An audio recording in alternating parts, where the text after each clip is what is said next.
An example of where your thinking is on this and what stocks seem to be working for you. Well, I think if you just look over the last 4 or 5 years, there's been a lot of deferred maintenance that's been done to existing homes. And there was no reason to put money into your home when it was going down in value. But now that looks like it's stabilized the real estate market, if not coming back a little bit.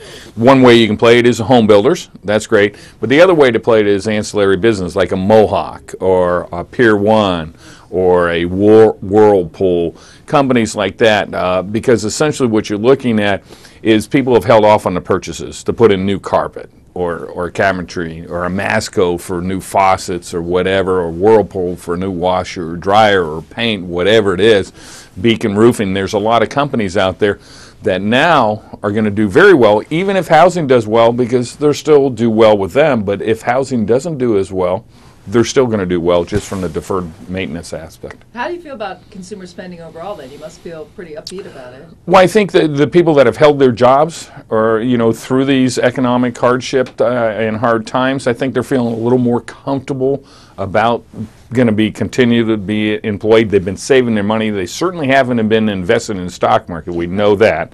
So they have the cash on the sidelines, and I think they'll part with a little bit of it just to spruce up their homes.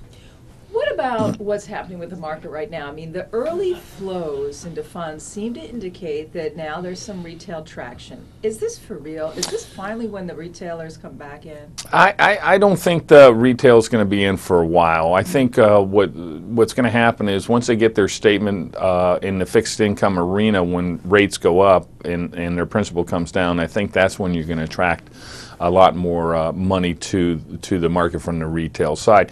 The perception out there is the market hasn't done well over the last 3 years. It has done very well.